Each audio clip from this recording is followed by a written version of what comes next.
Okay, let's put this right there. Okay.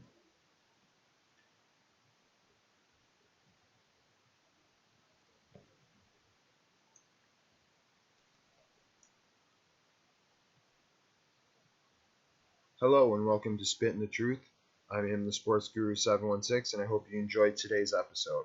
Today I'm going to talk about Calvin Johnson. Now, if you did not know already, Calvin Johnson is rumored to be retiring. There is sources saying that he has told Jim Caldwell, the head coach of the Detroit Lions, that he has decided that he will retire after 9 seasons in the NFL. Now, this video, as you can tell by the title, is Calvin Johnson a Hall of Famer?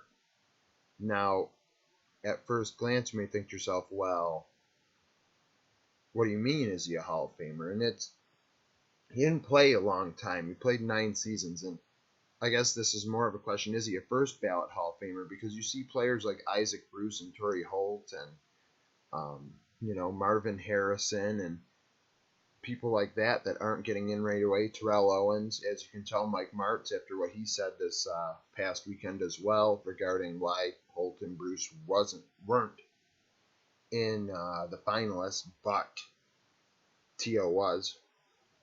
But with Calvin Johnson, this is an interesting case because I looked at all the numbers with the Hall of Fame numbers and all the Hall of Famers that are currently, in the Hall of Fame, obviously. And where Calvin Johnson ranks among stats there is very interesting because obviously you have players from different eras, and this is considered the pass-happy era, so does it really count? Well, you got to think to yourself, these numbers are pretty outstanding. When you look at it, I broke it down not only by statistics, like the counting stats, but also I took those stats and divided them by seasons played and per game because he did play significantly less than everybody else. And then I took his numbers and compared them directly to Jerry Rice, compared to their first 135 games for Johnson, 140 games for Rice. Now, when you look at these numbers, he was 18th in games played, 10th in receptions, 11th in all-time yards, 13th in yards per catch. And those stats, obviously you expect him to be a little bit lower than Jerry Rice, Chris Carter, Michael Irvin, people like that, because he didn't play as long as they did, obviously. He's only played 9 seasons, where Chris Carter played 17, Jerry Rice played 20, and things of that nature. But now when you take those numbers and you divide them by games played, he is first in receptions per game, first in yards per game, third in touchdowns per game. All time out of all the wide receivers that have ever made the Hall of Fame. Yes, that does mean he has more yards per game and more receptions per game than Jerry Rice. Arguably, and it was considered non-contested best wide receiver of all time. But with numbers like that, you have to at least consider the thought that Calvin Johnson may have scraped the surface of what was possible, because comparing the numbers of Jerry Rice to Calvin Johnson over the first 9 seasons, Calvin has him beat in yards,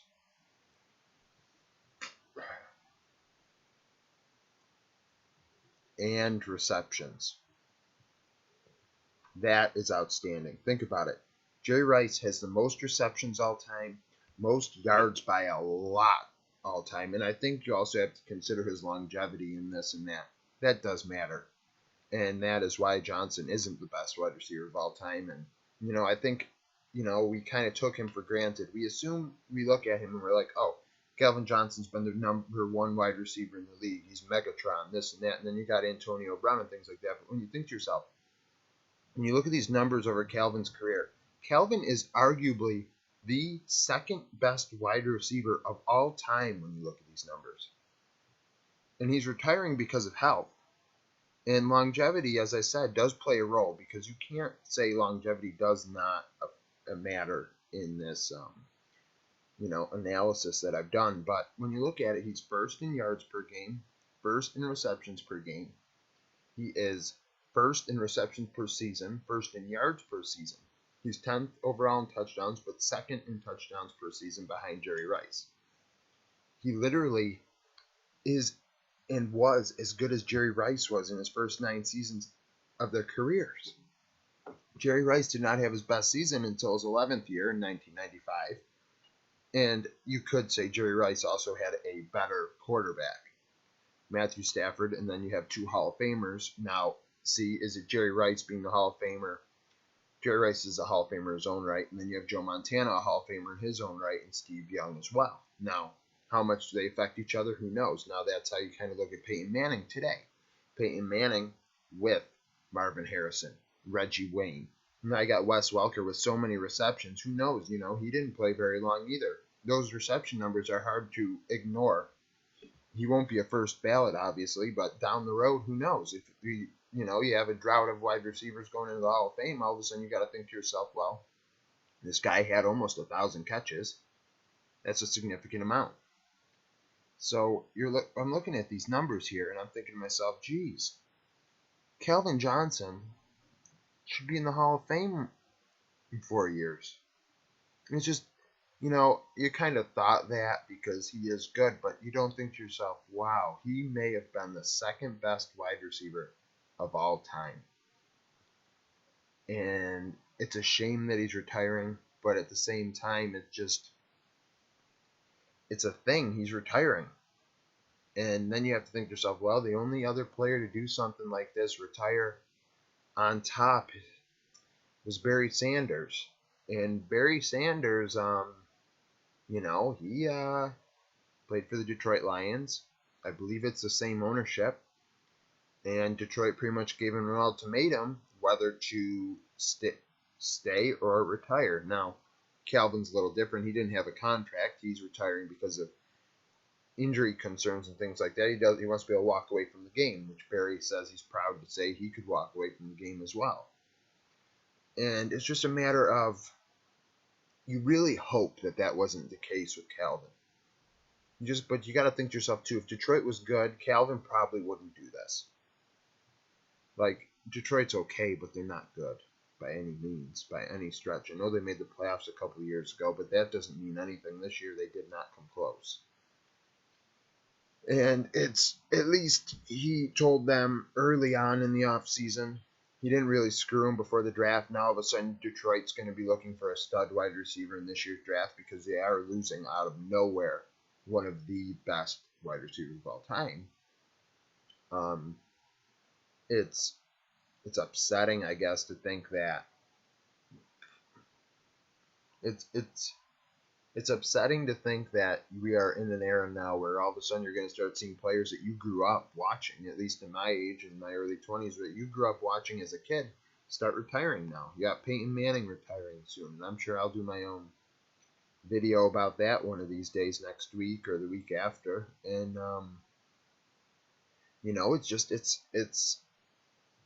it's something that you have to accept as a sports fan, that there is generational talent that comes in and out. And now you see with Calvin Johnson turning 30 that he's going to leave. Larry Fitzgerald's up there. Who knows? He's got how many years left?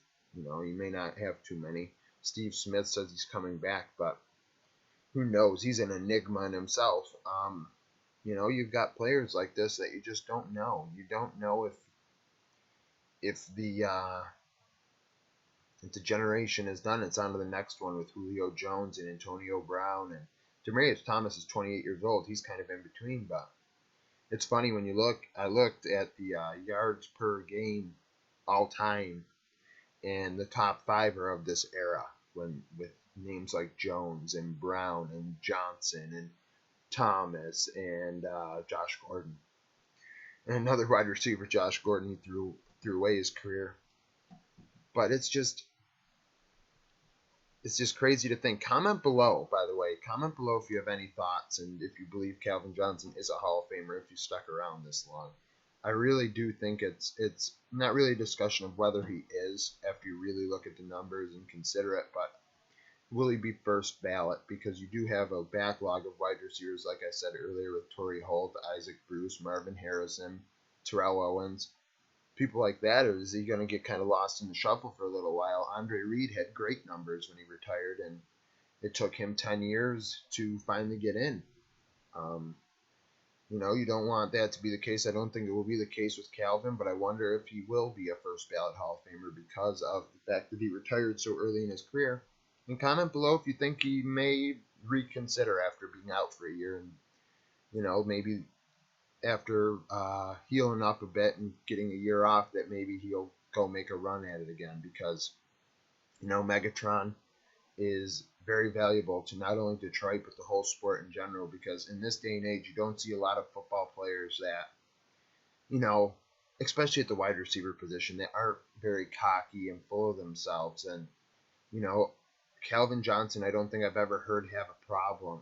He's never had a problem where he's in trouble off the field and things like that. He's a great mentor for future players and things of that nature. It's a real shame, because he was a great ambassador for the sport. Like, if you want to follow a good player and know that that player is not going to have off the field issues, is not going to act like a jackass on the football field, is Calvin Johnson. He was really a very good football player, a very sound football player, and a football player that was, he worked. He put his work in on the field, and he behaved off the field. And I think that is something that we kind of don't get as often anymore in this league. So, yeah.